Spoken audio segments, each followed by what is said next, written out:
Hi, I'm Henry Charlier. I am a professor here at Boise State in the Department of Chemistry and Biochemistry. I've been here since the year 2000, and over the years I've taught a number of courses ranging from general chemistry, Chemistry 111 and 112. I've also taught other courses like biochemistry and some of the graduate level courses that we offer here in support of our new graduate programs. One of the things that happened because we've had new graduate programs is increased our teaching loads. And at the same time, we need to maintain research. And so the challenge has been to continue to meet the needs of our students in terms of providing enough seats and courses and that kind of thing. And then we're seeing overall growth in the student population, and top that off, we have not overall compensatory growth in resources. So that's the big challenge we face. In order for us to meet our teaching obligations, we were forced essentially into a model where we had to create larger sections for some of our introductory courses, and that's something we didn't want to do, but it was a direction that we were sort of directed to do by others in the upper administration, and they worked with us and tried to come up with some ways to meet the students' needs. And one of the ways we wanted to, since we had to go to larger class sizes, and I'll talk about that in a second, one of the things we needed to do was go to these larger class sizes, but we were worried that the students would drown because, after all, it's chemistry and it's not exactly something that everyone's comfortable with. And the student-teacher ratio was about to get huge, and this happened about 4 or 5 years ago. So one of the things we did was we set up a chemistry instructional center. It's open 40 hours a week, provides direct training to students who are struggling in different areas, and generally we have sort of two versions of it. We have our sort of Chemistry 101, 102 sort of instructional center, and then we have our Chemistry 111, 112 instructional center. So that was set up, and at about that time we were increasing our sections to either 125 or so, plus or minus 10, all the way up to 270. And really the only thing that limited that was the number of seats in our biggest classrooms. So I've been teaching us these bigger sections, and there's one of me and 125 of them, or in some cases 270 of them. And obviously, you can imagine I have limited impact in terms of how I can help them when they're struggling.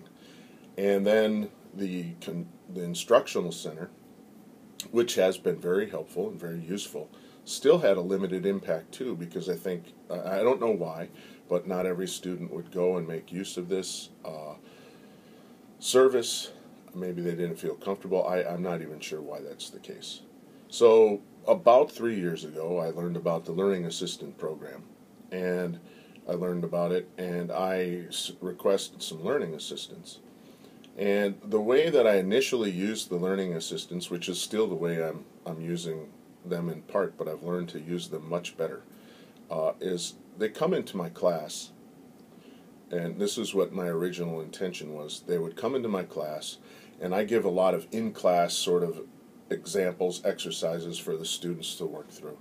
And so that's exactly what I would have them do. I would divide up the classroom into little segments, and each learning assistant, I had two, would cover sort of their third, and then I would cover a third, and that way we could circulate around, make sure that the students were actually attempting the problems, and then helping them when they had questions.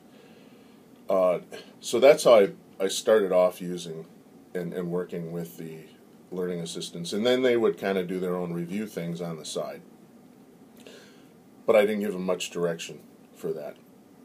Well, as the years progressed, and this year is a great year to really talk about this, I've learned that actually it's the in-class stuff is useful, and I still do it, and I still count on them to, cover the material with me when they're doing, I shouldn't say cover the material, to support the students as they're doing their group exercises within the context of the lecture.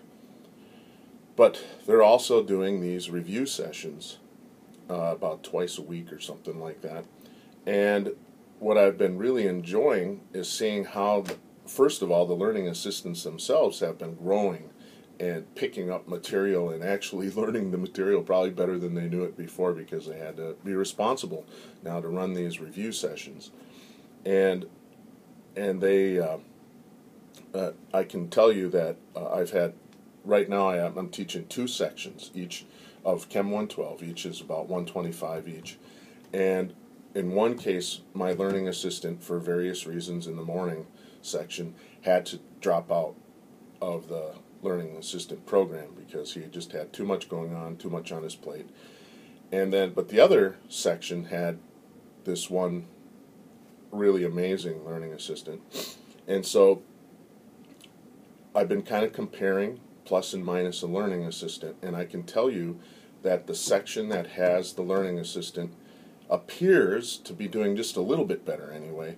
And I sure get, in terms of student satisfaction, I get far less complaints from that section than I do from the morning section in terms of just not understanding material.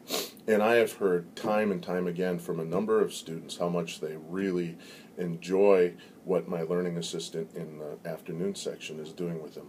So here's some of the things she does.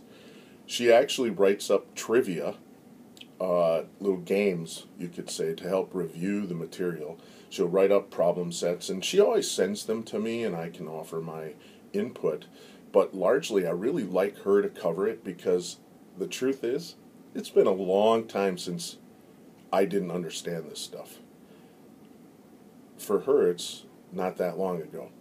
She's still a student. She can remember the confusions and other items that she struggled with, and I think she relates very well to the students, and that's why they feel like she's a good person to work with. And so what I want to encourage you to do is think about the learning assistant program in your class. I'm a big believer of the program, and I think that there are some ways that you can use the learning assistants in the class, during the class, for instance. It gives you a little more reach, especially if you're teaching these big lectures. The other component of it, though, is these outside review sessions. If you partner with them, I give her the keys to my tests. Actually, she'll catch some errors, too, so she's been great that way. And next semester, I'm teaching Chemistry 111 again, and I'm going to try the model of flipping the classroom. So I'm actually recording my lectures and putting them on YouTube. But then in the class, it's going to be all doing homework and having them actually engage with the material and do problems and do little exercises to test their understanding, so that they can kind of see how they're doing.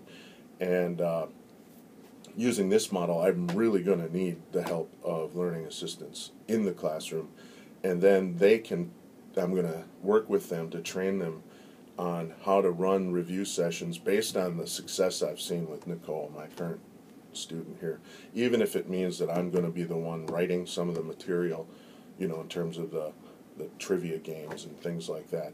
But so far, so good. I'm very pleased with what I've seen, and it's definitely been worth my investment into these LAs.